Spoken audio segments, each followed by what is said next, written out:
누가복음 5장 1절에서 11절까지 말씀을 제가 봉독하도록 하겠습니다.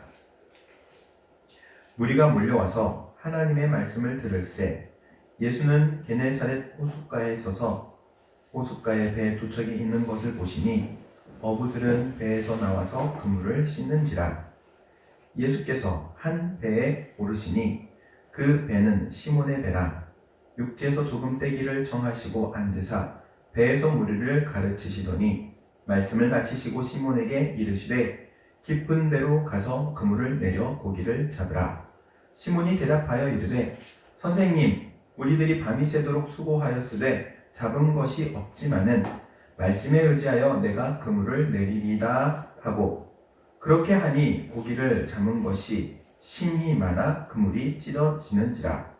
이에 다른 배에 있는 동무들에게 손짓하여 와서 도와달라 하니 그들이 와서 두 배의 채움에 잠기게 되었더라.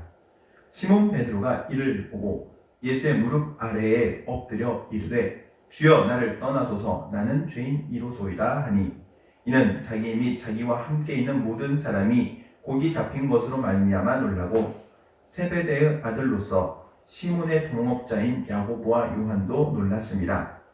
예수께서 시몬에게 이르시되 무서워하지 말라. 이제 후로는 네가 사람을 취하리라 하시니 그들이 배들을 육지에 대고 모든 것을 버려두고 예수를 따르니라. 아멘. 이것은 우리 주님의 말씀입니다. 성경에 나오는 지역 이름 중에 갈릴리라는 이름이 자주 등장하죠. 특별히 신약 성경에 예수님의 행적을 보면 갈릴리를 중심으로 많은 이야기들이 펼쳐지는 것을 볼 수 있습니다. 그런데 이 갈릴리라는 지역은 이 이스라엘 사람들에게 있어서는 버림받은 땅이었습니다. 버림받은 땅, 소외받는 땅. 그게 이유가 있는데 밑에 원래 남유다의 수도인 그 예루살렘, 그리고 북이스라엘의 수도라고 말할 수 있는 중심점인 사마리아, 이 양쪽 사이에 있는 지역이 갈릴리 지역이거든요. 그래서 큰 도시와 큰 도시, 그 사이에 있는 가장 변두리, 변경 지역이라고도 말할 수 있고 경계 지역이라고도 말할 수 있고, 부동산 하시는 분들은요 이걸 잘 알아요. 뭘 잘 아냐면은 도시와 도시 중간에 가장 낙후된 지점이 나중에 개발될 거라는 것을 미리 찍어가지고 땅을 쌀 때 구입을 해. 그래가지고 나중에 발전을 해가지고 땅값이 오르면 팔아요. 여기도 어디 변두리 땅이 있나? 땅 좀 사야 되는데. 변두리 지역은 개발이 늦고 유행도 늦어요. 예전에 이런 예전 이야기입니다. 좀 10년도 더 된 이야기 같은데 겨울연가라는 드라마가 있었어요. 혹시 아십니까? 배용준이라는 배우가 나오고 이 바람머리 아주 유행을 했었죠. 그런데 이 드라마가 1월 말부터 해가지고 3월 말까지 드라마가 이렇게 TV에서 했어요. 많은 사람들이 그 배용준의 모습을 보고 따라하는데 서울에 있는 사람들은 유행이 빨라가지고 1월 말 2월 초에 배용준 모습을 따라하는데 뭐를 따라했냐면은 롱코트 그리고 두툼한 목도리, 그걸 따라서 하니까는 그 조금 밑에 지역 경기도권 2월 말쯤 해가지고 유행을 따라가기 시작해요. 2월 말에 롱코트에 두툼한 목도리. 그러더니 지방으로 내려오는데 유행이, 지방은 언제 유행을 했냐? 3월달 다 끝나갈 무렵. 3월달 다 끝나갈 무렵이면 언제예요? 계절로? 봄. 꽃피는 봄인데 롱코트에 두툼한 목도리를. 유행이 늦다 보니까는 변두리 지역이 그와 같아요. 갈릴리는 그런 변경 지역이에요. 모든 게 다 낙후돼 있고 늦어요. 소식도 느리고, 그리고 뭐 정치적이나 경제적으로나 종교적으로나 교육적으로나 완전히 소외된 땅이 바로 이 갈릴리라는 땅이에요. 그런데 아이러니하게도 예수님께서 오셔서 그 땅이 변화돼요. 그리고 예수님께서 많은 기적을 일으키셨는데 가장 많은 기적을 체험한 곳이 바로 버려진 땅이었던 이 갈릴리 지역이었다는 것이죠. 갈릴리 지역에서 누구보다도 더 많은 사역을 하셨고 기적을 일으키셨고, 그리고 많은 사람들이 예수님을 따라다녔죠. 오병이어의 기적, 장정만 몇 명이 먹었어요? 5,000명. 그러면 그 장정, 남자 장정을 제외한 나머지 숫자까지 다 포함하면은 뭐 한 2만여 명 됐겠다 이렇게 얘기하잖아요. 그 변방 시골에 예수님이 오시면 광야와 같은 척박한 곳도 풍요롭게 그리고 풍성하게 변하게 됩니다. 이게 하나님의 은혜예요. 하나님의 은혜가 우리 당인교회 가운데 우리 성도님들의 삶 가운데 임하기를 주의 이름으로 축복합니다. 광야 같은 세상을 살아가는데 하나님께서 하나님의 풍성한 은혜를 부어주셔서 풍성한 삶을 살아가는 이런 은혜. 오늘 내용은 바로 갈릴리 지역에서 일어났던 일이죠. 그리고 그 가운데 베드로라는 한 사람을 예수님께서 부르십니다. 베드로라는 이름 너무나도 대단한 이름이기도 하고 예수님의 수제자이기도 하죠. 그리고 또한 베드로의 그 신앙 고백 위에 교회를 세우시겠다 예수님께서 약속도 하시죠. 제자들 가운데 유일하게 물 위를 걸은 사람이 누구인지 아십니까? 베드로. 어휴, 잘들 아시네요. 성경을 많이 읽으셔서 그래. 베드로만 유일하게 물 위를 걸어가죠. 예수님을 따라서. 예수님의 사역을 하면서 특별히 데리고 다니신 3명의 제자가 있는데 이 3명의 제자를 애제자라고 말할 수 있습니다. 특별히 사랑한 제자죠. 베드로, 야고보, 요한. 이 3명의 제자를 중요한 곳은 꼭 데리고 다녔어요. 죽은 그 회당장 야이로의 딸을 살릴 때에도 이 3명의 제자만 데리고 들어가죠. 어쨌든 너무나도 중요한 애제자라고 할 수 있고 또 그 중에서 최고의 수제자라고 할 수 있는 이 베드로, 도대체 베드로의 어떤 점이 예수님의 마음에 들었기에 그를 수제자로 선택하고 또한 세우셨을까요? 베드로를 인간적인 성품을 한번 살펴보면 썩 좋은 성격은 아니에요. 본인들은 이렇게 말할 수 있어요. 내가 좀 열정적이고 화끈해. 베드로가 그런 성격이에요. 열정적이고 화끈해요. 뒤끝없고 좋죠. 그런데 이런 성격을 보통 사람들이 뭐라고 말하냐면 이렇게도 얘기해요. 성질머리가 더럽다. 베드로가 그래요. 승질이 보통 승질이 아니에요. 칼도 차고 다녔어요. 그래서 예수님께서 잡히시던 밤에 여자 종의 귀를 베어내죠. 자기 승질에 못 이겨가지고. 이 정도로 어떻게 보면은 이렇게 성격이 이렇게 그냥 별로 좋지 않은데 좀 온유한 성품이었으면 모르는데 이렇게 다혈질의 사람을 어떻게 예수님께서는 선택해서 그를 수제자로 세웠을까?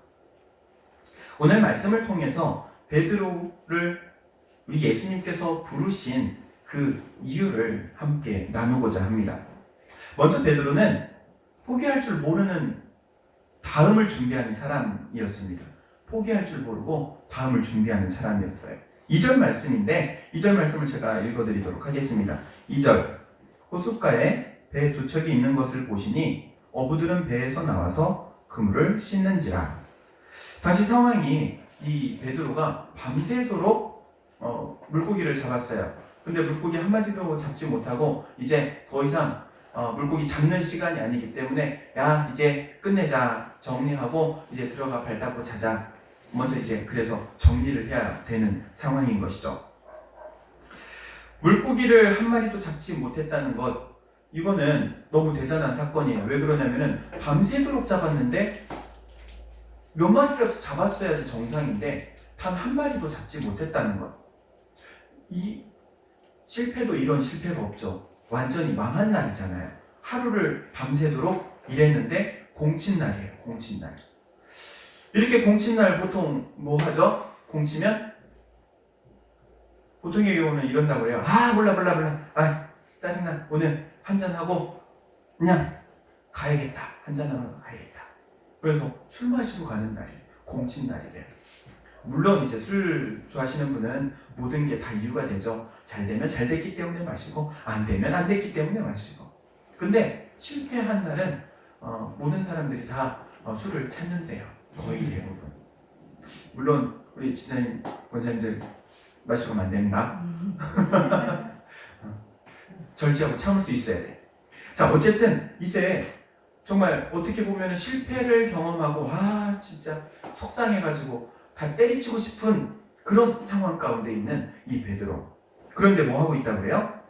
그물을 씻고 있어요. 그물을 씻고 있어요. 그물을 씻는 이유가 뭐예요?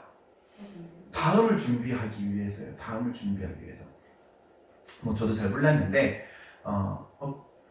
어제 이렇게 신방을 가가지고 우리 성도님 한 분을 봤어요. 우리 성도님은 아니죠. 앞으로 성도가 될 거로 다 믿고 그냥 성도라고 얘기해요. 근데 이제 그게 이제 통발, 그 낙지 담는 통발이라고 하더라고요. 이렇게 접혀져 있는 걸 딱 풀러가지고 요만하게 되더라고요. 그걸 이제 툭툭툭 치더니 그거를 털어내고 안에 있는 뭐 이렇게 뻘들이 이렇게 그물 같은 데 붙어있는, 엉겨에 붙어있는 거를 다 털어내고 손질을 하고, 그리고 이제 구멍이 이렇게 뚫려 있으니까 또 줄을 가지고 이렇게 깁더라고요. 그러면서 하시는 말씀이 이걸 안 기워 놓으면은 이 낙지가 들어왔다가 거기로 다시 나간대요. 그러면서 이제 그걸 다 기운다고 하더라고요. 그러면서 그 안에 또 껴있는 흙, 돌멩이를 다 터는 모습을 보면서 이게 이해가 되더라고요. 그물을 씻는지라. 그러니까 내일 작업을 나가려면 오늘 준비해야 된다는 거. 만약에 나 몰라 다 때리치고 그냥 나 들어가 쉴래 그랬으면 내일을 준비합니까? 안 합니까? 안 하겠죠. 그런데 베드로는 그런 상황 가운데서도 지금 다음을 준비하는 거예요. 다음을. 내일을 준비하는, 포기할 줄 모르고 그 다음을 준비하는 사람이었다는 것이죠. 우리나라가 OECD 국가 중에서 자살률이 1위래요. 자살률. 너무 안타까운 이야기예요. 많은 사람들이 자기 목숨을 스스로 끊는데요. 뭐 여러 가지 이유들이 있겠죠. 물론 그 절망을 이겨내지 못했기 때문에 삶을 접는 그러한 젊은 친구들도 있을 것입니다. 그런데 여러분, 삶은 절대로 포기하면 안 됩니다. 어떠한 일이 있어도 죽을 것 같아도 죽으면 안 됩니다. 여러분, 죽지 않고 장수하는 방법 알려드릴게요. 숨만 쉬면 됩니다. 사람이 죽는 이유가 보니까는 딱 숨이 떨어지니까는 죽더라고요. 숨만 쉬면 안 죽으니까 여러분 절대로 숨 쉬는 거 잊지 마시고 숨 잘 쉬기 바랍니다. 저도 항상 운동을 해요. 무슨 운동? 숨쉬기 운동. 여러분, 삶에 대한 포기하면 안 됩니다. 살아야 하고 살아내야 합니다. 하나님께서 우리에게 생명을 부여하셨기에 생명을 가지고 살아내야 할 책임, 의무가 우리에게 있는 거예요. 베드로는 대실패를 경험한 이후에도 다음을 위해서 준비하고 있습니다. 그물을 씻고 깁고 정비하고 있습니다. 인생은 어떻게 보면 올라가는 길만 있는 건 아니죠. 올라갈 때가 있는가 하면 내려갈 때도 있어요. 곤두박질 칠 때도 있죠. 인생의 내리막길에 있는 많은 이들이 그 상황 가운데서 절망하거나 포기하기도 하는데 우리는 절대 절망하거나 포기해서는 안 됩니다. 그 이유가 있습니다. 왜냐하면 모든 상황을 역전시켜 주시는 우리 하나님이 계시기 때문에 그걸 믿으시기 바랍니다. 성경은 이렇게 말합니다. 포기하지 말라고, 좌절하지도 말고 낙심하지도 말라고. 갈라디아서 6장 9절에 이렇게 말씀하죠. 우리가 선을 행하되 낙심하지 말지니 포기하지 아니하면 때가 이름에 거두리라. 때가 이르면 반드시 거두게 하시는 하나님의 섭리. 이거는 은혜가 아니고 섭리예요. 하나님의 말씀을 따른 섭리. 그래서 포기는 언제 쓴다고 합니까? 배추 셀 때 쓴대요. 한 포기, 두 포기. 그때나 쓰고 인생 가운데 포기는 사용하지 않는 걸로. 여러분, 성공을 위해서 나가는 길 가운데 잠깐 있는 실패 있을 수 있어요. 그런데 그 실패는 결국에 성공을 위한 과정일 뿐인 거예요. 실패 가운데 주저앉아가지고 낙심하고 낙망하고 포기해버리면은 실패가 결과지만 거기서 일어나서 더 앞으로 전진해 나아가면 실패가 끝이 아니라 결국에 성공하기 위한 하나의 과정이었다는 사실. 그렇게 포기해서는 안 됩니다. 여러분, 예수님을 만나면 이러한 반전 있는 삶이 될 줄로 믿습니다. 예수님께서 베드로를 불러주셔가지고 어부에 불과하였던 그를 교회의 머리가 되게 하시고 수장이 되게 하시고 그를 통하여서 그의 신앙 고백을 기초로 삼아서 교회를 세우시는 우리 예수님. 우리 인생 또한 그렇게 주님께서 붙드시고 사용해 주실 줄로 믿습니다. 베드로는 이렇게 고백하죠. 참 재미있는 고백입니다. 밤을 지새우며 고생해서 물고기를 한 마리도 잡지 못했습니다. 그런데 말씀에 의지하여 그물을 내리겠습니다. 이렇게 이야기합니다. 사람은 보통 그냥 믿음으로 사는 것 같아도 다 계산하고 살아가요. 이것저것 다 계산기 두들기면서 될 만하다 싶은 데에다가 발을 뻗어요. 안 될 것 같으면 발 내밀지도 않아요. 베드로 계산을 했을까요? 안 했을까요? 계산이 안 돼요. 왜 안 되냐면 몇 마리라도 좀 잡았으면 모르겠는데 한 마리도 못 잡았거든요. 그날은 가능성이 없는 날이에요. 그리고 이제는 물고기 잡는 시간도 아니야. 그럼에도 불구하고 뭐라고 말하고 있냐면 말씀에 의지해서 제가 한번 해보겠습니다. 이렇게 고백하고 있는 것이죠. 말씀에 의지하여. 이 말씀에 의지한다는 것은 순종한다는 의미가 있습니다. 예수님의 생각에 절대적으로 순종하고 있는 것이죠. 여러분, 예수님의 직업은 우리가 잘 알다시피 목수예요. 베드로의 직업은 어부예요. 물고기 잡는 법을 누가 더 잘할까요? 목수인 예수님이에요? 아니면 어부인 베드로예요? 당연히 어부인 베드로겠죠. 그런데 예수님께서 말씀하시죠. 깊은 데로 가서 그물을 내려라. 어부가 그 목수의 이야기를 듣고 순종해요. 우리 예수님께서는 완전하신 하나님의 아들이시기에 직업은 목수일지언정 세상 모든 만물을 다 꿰뚫어 보고 계시는 분이시기에 우리의 삶에 힌트를 주실 수 있어요. 그런데 문제는 그 힌트를 받아들일 수 있느냐의 문제가 있는 거예요. 베드로가 예수님이 목수라는 사실 때문에 그 사실을 받아들이지 않았다면 오늘과 같은 기적은 체험하지 못했을 거예요. 그가 자신이 어부라는 사실도 내려놓고 자신의 경험, 자신의 지식 다 내려놓고 말씀을 의지하는 순간 바로 그때 기적이 일어났던 것이죠. 사랑하는 성도 여러분, 이러한 하나님에 대한 절대적 순종이 우리 가운데 있기를 바랍니다. 하나님 말씀하시면 말씀 따라 나아가는 우리의 삶이 되기를 원합니다. 여러분, 실패를 경험했어도 예수님을 만나면 그것은 수지 맞은 장사예요. 그런데 아무리 인간적으로 성공을 해도 예수님을 만나지 못했다면 그거는 수지 안 맞아요. 실패한 것과 같아요. 예수님을 만나야 진정한 성공이 있기 때문에 그렇습니다. 베드로의 성공은 단순히 물질적인 성공으로만 끝나지 않죠. 예수님을 만남으로 온전히 예수님의 제자로서, 사도로서 귀하게 쓰임받게 돼요. 또한 이 베드로는 섬김의 사람이기도 했습니다. 3절 말씀인데요. 제가 읽어보도록 하겠습니다. 3절입니다. 예수께서 한 배에 오르시니 그 배는 시몬의 배라 육지에서 조금 떼기를 청하시고 앉으사 배에서 무리를 가르치시더니. 예수님께서 무리들을 가르치시기 위해서 배에 올라타시는 내용이에요. 지금 그런데 그 배에 뭐 하고 있었다고 그래요?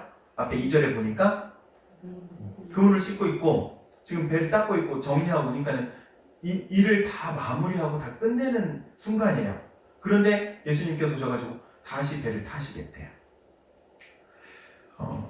직장인들이 가장 싫어하는 유형의 직장 상사 어떤 유형인가 봤더니 크게 3가지 유형이 있대요. 첫 번째는 좀 비인격적인 사람, 나를 대하는데 비인격적으로 폭언을 하거나 욕설을 하거나 이런 사람 싫대요.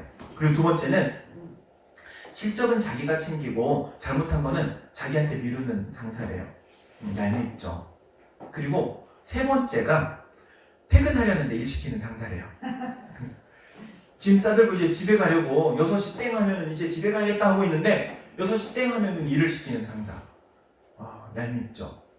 지금 예수님은 지금 퇴근하려고 하는 베드로를 잡아 붙들고 배를 타겠다 하시는 거예요. 여러분 어떻게 하시겠습니까? 나 퇴근해야 되는데, 내일을 위해서 준비해야 되고 내일을 위해서 쉬어야 되는데. 베드로는 이런 상황 가운데 섬겨요. 배를 예수님께 내어드리고, 그리고 예수님께서 배에서 가르치실 수 있도록 배를 붙들고 있는 거죠. 한번 생각해 보시기 바랍니다. 배에서 예수님께서는 가르치시고 그 배가 흔들리지 않도록 붙잡고 있는 베드로의 모습. 그 가르침이 언제 끝날지 정확하게 알지도 못해요. 분명한 것은 끝날 때까지 붙들고 있어야 한다는 사실이죠. 바로 그게 섬김이에요. 베드로의 섬김. 제가 오늘 이렇게 설교를 해요. 언제 끝날지 알 수 없어요. 제가 끝내야 끝나죠. 여러분은 제가 끝내야 오늘 집에 갈 수 있어요. 그쵸? 제가 안 끝내면 어떻게 할 거야? 그쵸? 너무 걱정하지 마세요. 금방 끝낼 거예요. 베드로의 섬김이 그런 섬김이에요. 예수님 언제 끝날지 몰라. 예수님은요, 설교를 하면 많은 사람들이 오고 언제까지 밤새도록 하고, 오죽하면 2박 3일 하니까 배가 고프니까는 밥 달라고 해가지고 오병이의 기적도 일으켜주시는 거 아니에요. 언제 끝날지 모르는 설교 하고 계시는데 거기에 배에 예수님을 태우고 섬기고 있는 거예요. 이러한 섬김이 우리 가운데 있기를 주의 이름으로 축복합니다. 이러한 섬김이 우리를 감동해요. 이런 섬김의 모습을 보면 마음이 울컥해요. 제가 부임해가지고 권사님들 이렇게 하나씩 안내도 서시고 헌금위원도 하시고 청소도 하시고 이렇게 다 적어놓고 보니까 이제 토요일날 이제 권사님들이 나오셔가지고 청소하는 모습 보면서 마음이 되게 많이 울컥울컥하더라고요. 그렇게 섬기는 모습 가운데 하나님 반드시 기억해 주실 줄로 믿습니다. 목사님 제가 기억하는 게 중요한 거 아니라고 봐요. 우리 주님 기억하시는 거. 저는 못 보지만 우리 주님께서 보고 계시고, 또 그 섬김 가운데 하나님 귀한 은혜로 축복으로 더해 주실 줄로 믿습니다. 주님의 일은 그렇게 하는 거예요. 섬기면서 작은 거 하나라도 안내를 하는 것도, 봉헌을 하는 것도, 위원으로 섬기는 것. 그 섬김을 통하여서 우리 하나님께는 영광이요 성도들에게는 덕과 은혜를 끼치는 줄로 믿습니다. 이러한 섬김의 사람이었기에 예수님께서는 이 베드로를 부르셨던 거예요. 그리고 그를 사용하셨던 것이죠. 베드로는 또한 보세요. 여기 보면 2절 말씀에 보면 배가 몇 척 있었다고 그래요? 2척 있었어요. 2척. 그러니까는 내 거 한 척 있고 동업자의 배가 또 한 척이 있는 거예요. 동무의 배가. 이거를 미룰 수도 있어요. 야, 네가 해라 하고. 그런데 미루지 않고 자기가 해요. 자기가. 은퇴를 앞둔 한 장로님이 그런 얘기를 하시더라고요. 이제 큰 회사를 다니셔서 회사에 막 복지가 잘 돼 있어요. 근데 이제 그 회사 안에 좋은 수련관이 있는데, 이 수련관을 보통 1년이면 며칠을 이렇게 대여를 해가지고 쉴 수 있대요. 그러면서 목사님 언제 쉬고 싶으시면 얘기하세요. 제가 거기를 잡아드리겠습니다. 퇴직하기 전에 이런 거라도 해야죠. 할 수 있을 때 해야죠. 그렇게 얘기를 하시는데 그 이야기만 들어도 감사하더라고요. 물론 못 가봤어요. 끝끝내 못 갔어요. 7년 동안 있으면서 못 가봤어요. 놀러 갈 시간이 있어야 가지.